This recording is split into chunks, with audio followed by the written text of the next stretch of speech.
جب بے کس و بے نوا اور مظلوم قیدیوں کا قافلہ کربلا سے کوفہ کی طرف روانہ ہو گیا، اور یہ قافلہ کیوں کر کوفہ پہنچا، اس کا آنکھوں دیکھا حال کوفے کے باشندے مسلم جساس سے سنتے ہیں، جس کا کام مکانات کی سفیدی کرنا تھا۔ مسلم کا کہنا ہے کہ عبید اللہ ابن زیاد نے مجھے دارالعمارہ کی مرمتی اور سفید کاری کے لیے بلایا اور یہ کام میرے ذمے لگایا۔ میں اپنے کام میں سرگرم تھا کہ اچانک مجھے دور سے شور و غوغا کی عجیب و غریب آوازیں سنائی دیں۔ میں نے اپنے ایک ساتھی سے پوچھا کہ یہ کیسی چیخ و پکار اور عجیب و غریب آوازیں آ رہی ہیں۔ اس نے کہا، نعوذ باللہ، ایک خارجی کا سر لائے ہیں جس نے یزید کے خلاف بغاوت کی تھی۔ میں نے اس کا نام پوچھا تو اس نے بتایا، حسین ابن علی۔ میں کچھ دیر کے لیے دم بخود اور مبہوت و پریشان ہو گیا، اور جو ہی میرا وہ ساتھی کسی کام کی وجہ سے ادھر گیا تو سخت دلی صدمے کی وجہ سے میں نے اپنے منہ پر پیٹنا شروع کر دیا۔ اس قدر زور سے منہ پر ماتم کیا کہ مجھے ڈر پیدا ہو گیا کہ کہیں میری آنکھیں تو صدمے سے دوچار نہیں ہو گئیں اور میں اندھا تو نہیں ہو گیا۔ چنانچہ میں نے کام سے ہاتھ روک لیا، ہاتھوں کو دھویا اور دارالعمارہ کے عقبی دروازے سے باہر آیا اور کناسہ کے قریب پہنچ گیا، جہاں پر کوڑا کرکٹ ڈالتے ہیں۔ یہیں پر کھڑے ہو کر دیکھا کہ لوگ قیدیوں اور مقتولوں کے سروں کے انتظار میں تھے کہ اسی اثنا میں نے دیکھا کہ 40 اونٹوں پر 40 محملوں میں سوار خاندان اہل بیت اور دختران زہرا سوار تھیں۔ اچانک دیکھا تو ایک اونٹ کی برہنہ اور بے پالان پیٹھ پر سید سجاد امام زین العابدین علیہ السلام سوار ہیں، اور گلے میں توق کی وجہ سے گردن سے خون جاری تھا۔ آپ رو بھی رہے تھے اور یہ اشعار بھی پڑھ رہے تھے، اے بد کردار امت، کبھی تمہارے گھروں پر بارش نہ برسے۔ اے وہ امت کہ جس نے ہمارے نانا رسول خدا کی کوئی رعایت نہیں کی۔ اگر قیامت کے دن ہم اور رسول خدا اکٹھے ہوئے تو تم اس دن ہمارے متعلق کیا جواب دو گے؟ تم ہمیں بے پالان اونٹوں پر سوار کر رہے ہو، گویا ہم وہ نہیں ہیں جنہوں نے تمہارے دین کی بنیادوں کو محکم کیا ہے۔ اے بنی امیہ، تم لوگ ہم پر ڈھائے جانے والے مصائب سے واقف ہو، لیکن تم گویا ہماری فریاد کو نہیں سن رہے۔ ہماری اسیری پر تم خوش ہو کر تالیاں بجا رہے ہو اور ہمیں روئے زمین کے مختلف علاقوں میں قید کر کے پھرا رہے ہو۔ تمہارا برا ہو کیا رسول خدا میرے نانا نہیں؟ کیا انہوں نے دنیا کو گمراہی سے نجات دلا کر ہدایت کا راستہ نہیں بتایا؟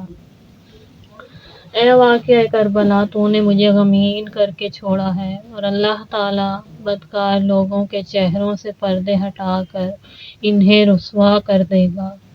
مسلم کہتا ہے کہ میں نے کوفیوں کو دیکھا کہ وہ قیدیوں کے بھوکے بچوں کی طرف جو محملوں میں بیٹھے ہوئے تھے کھجوریں اور روٹیاں پھینک رہے تھے۔ ان ناہنجار لوگوں کا یہ ناروا سلوک دیکھ کر جناب ام کلثوم نے زور سے آواز دے کر فرمایا، اے کوفیو، ہم آل محمد ہیں اور ہم پر صدقہ حرام ہے۔ بچوں کے ہاتھوں سے کھجور اور روٹیاں لے کر واپس کر رہی تھیں، اور لوگ اپنی اس غفلت اور ہتک حرمت اہل بیت پر آنسو بہا رہے تھے۔ پھر حضرت ام کلثوم نے فریاد کر کے کہا، اے کوفہ والو، تمہارے مردوں نے ہمیں شہید کیا، اور خدا ہی بروز قیامت ہمارے اور تمہارے درمیان فیصلہ کرے گا۔ مسلم کہتا ہے، اسی اثنا میں زور زور سے رونے کی آوازیں بلند ہونا شروع ہوئیں۔ میں نے دیکھا تو مجھے شہدائے کربلا کے سر نظر آنے لگے، جس میں سب سے آگے امام حسین علیہ السلام کا مقدس سر تھا، جنہیں ہماری طرف لا رہے تھے۔ امام مظلوم کا سر چاند کی طرح اور ستارہ زہرہ کی روشنی کی مانند چمک رہا تھا۔ امام کی شکل و صورت بالکل رسول خدا کے ساتھ ملتی تھی۔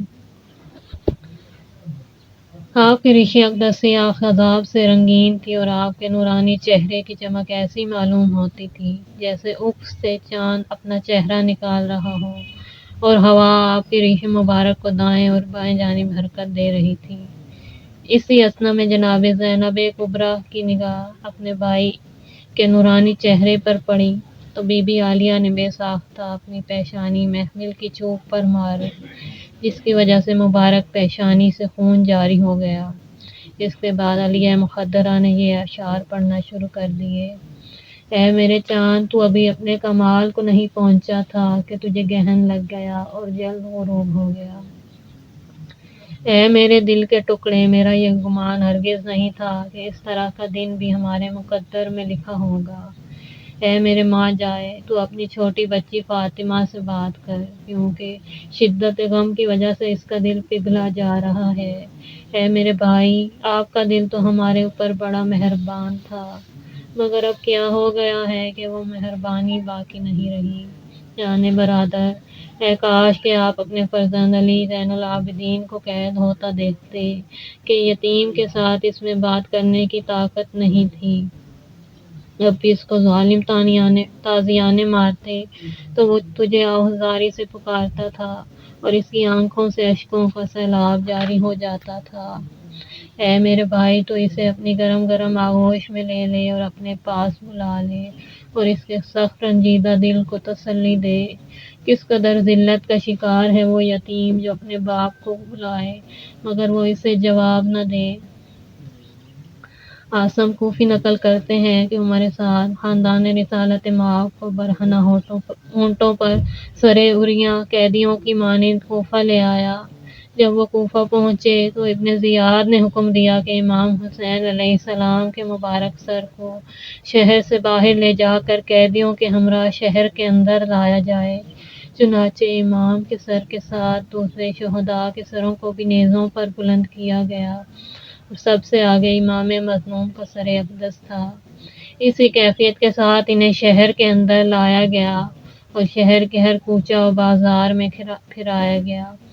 اس دن شہر میں لوگوں کی اس قدر بھیڑ تھی کہ اس سے پہلے مرد و عورتوں کی بھیڑ کبھی نہیں دیکھی گئی۔ ایک شخص کہتا ہے کہ میں کوفہ کے ایک بازار میں بیٹھا تھا اور شہادت حسین سے بے خبر تھا، لیکن میں نے لوگوں کو اس دن عجیب حیرت اور عظیم دہشت میں مبتلا دیکھا، لیکن مجھے اس کا سبب معلوم نہیں تھا۔ اتنے میں میرے کانوں میں تقریر و تحلیل، اللہ اکبر، لا الہ الا اللہ کی آوازیں سنائی دیں۔ یہ سن کر میں اٹھ کھڑا ہوا کہ دیکھوں کیا ہوا، تو اچانک دیکھا کہ کچھ سروں کو نیزوں کی نوک پر بلند کیے ہوئے لایا جا رہا ہے اور ساتھ ہی یہ بھی دیکھا کہ کچھ عورتیں اور چھوٹی چھوٹی بچیاں ہیں، انہیں بے پالان اونٹوں پر بٹھایا ہے اور ان کے سر شرم کی وجہ سے جھکے ہوئے ہیں۔ میں نے ایک اور دردناک منظر یہ دیکھا کہ ایک جوان کو اسی طرح کے اونٹ پر سوار دیکھا۔ اس سر سے ننگا مگر زنجیروں میں جکڑا ہوا تھا اور پاؤں سے خون بہہ رہا تھا۔ مقدس سروں کو اٹھانے والوں میں سے ایک کے نیزے پر ایک سر کو دیکھا جو سب سے نورانی اور چمکدار تھا، اتنا خوبصورت کہ اس پر قتل ہونے کے آثار نظر نہیں آ رہے تھے۔ اس سر کے نیزے کو اٹھانے والا زور زور سے کہہ رہا تھا: میں ہوں بلند نیزے کے اٹھانے والا، میں ہوں صیقل شدہ چمکدار تلوار والا، اور میں ہی ہوں اصل اور حقیقی دین کو قتل کرنے والا۔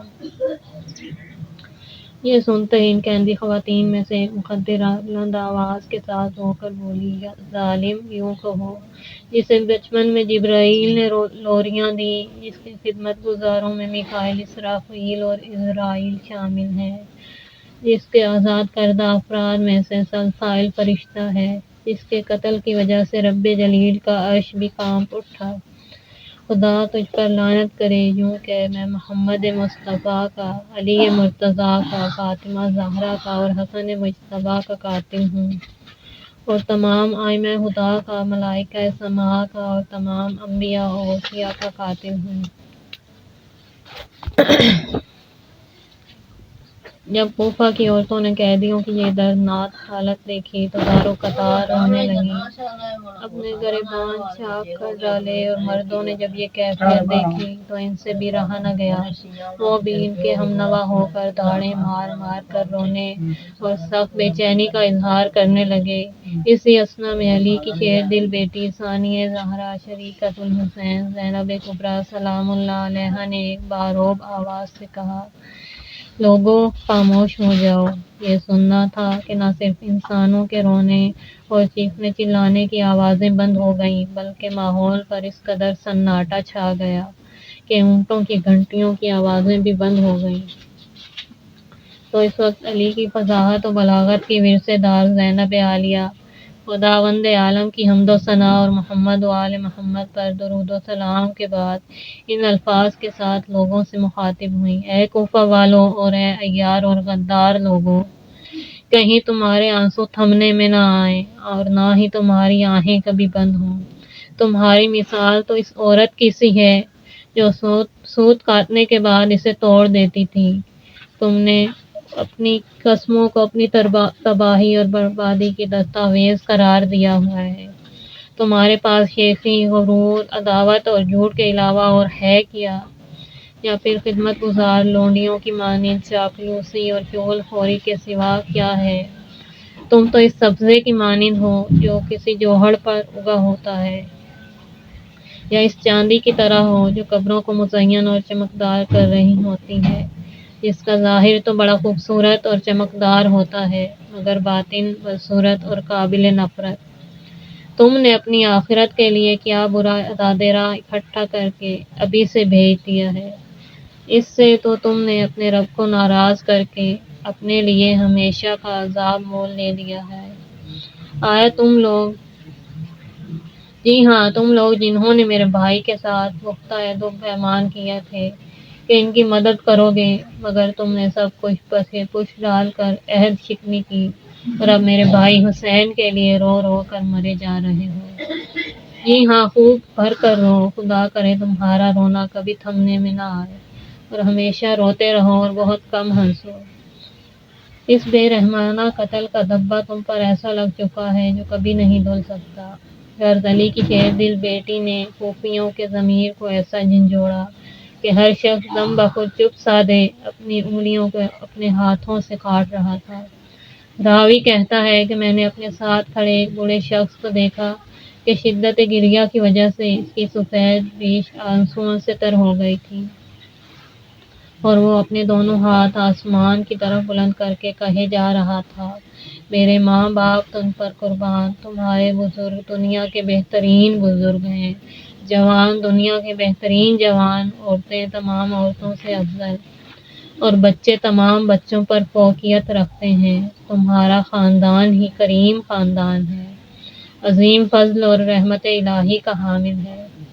اس کے بعد اس نے یہ شعر پڑھا: تمہارے بوڑھوں کے کیا کہنے کہ وہ سب سے بہتر لوگ ہیں، اور جب نسلوں کو شمار کیا جائے تو تمہاری پاکیزہ نسل ہر لحاظ سے نمایاں اور ممتاز نظر آئے گی۔ اور ابھی خطبہ جاری تھا کہ امام زین العابدین علیہ السلام نے صبر کی تلقین کرتے ہوئے اپنی پھوپھی جناب زینب عالیہ کی طرف منہ کر کے ارشاد فرمایا: پھوپھی جان صبر سے کام لیجیے، امید ہے موجودہ لوگ اپنے مرنے والوں سے عبرت حاصل کریں گے، اور آپ تو الحمدللہ عالمہ غیر معلمہ ہیں کہ درسگاہ الہی کی تعلیم یافتہ ہیں۔ دنیا کے کسی عام انسان سے آپ نے سبق نہیں پڑھا۔ ہمارا گریہ وزاری ہمارے بچھڑے عزیزوں کو واپس نہیں کرے گا۔ یہ سن کر جناب زینب خاموش ہو گئیں۔ اس کے بعد امیر المومنین کی دختر نیک اختر جناب ام کلثوم کی باری تھی۔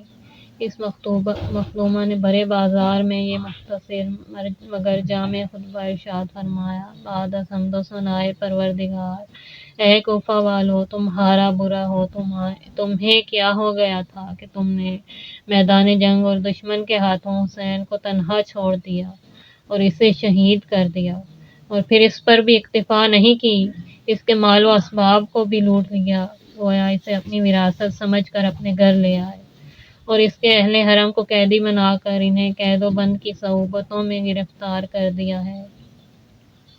تباہ و برباد ہو جاؤ اور تمہارا ستیہ ناش ہو جائے۔ آیا تم نہیں جانتے ہو کہ تم نے کتنا بڑا بوجھ اور وبال اپنی گردنوں میں ڈال لیا ہے، اس قدر سنگین گناہ کو اپنے کندھوں پر اٹھا لیا، اور کس قدر پاک و پاکیزہ خون تم نے زمین پر بہایا ہے، اور کیسی باعظمت خواتین کو ان کے عزیزوں اور پیاروں کے غم میں دوچار کر دیا ہے، کیسی کیسی معصوم بچیوں کے ہاتھوں اور کانوں سے ان کے زیورات چھین لیے، ہم اہل بیت کے کیسے گراں قیمت مال کو تم نے لوٹ لیا ہے۔ تم نے ہمارے مردوں کو موت کے گھاٹ اتارا ہے، پیغمبر کے بعد جن کی نظیر کائنات میں ملنا مشکل ہے۔ یقیناً تمہارے دلوں میں رحم نام کی کوئی چیز باقی نہیں رہ گئی تھی۔ تو اب تمہیں آگاہ رہنا چاہیے کہ خداوند عالم ہی گروہ غالب اور فاتح ہے، جبکہ شیطان کا ٹولہ ہمیشہ ناکام و نامراد ہے۔ پھر سیدہ نے چند اشعار پڑھے جن سے سننے والوں میں کوہرام برپا ہو گیا۔ اس دن اتنا گریہ ہوا کہ اس کی مثال نہیں ملتی۔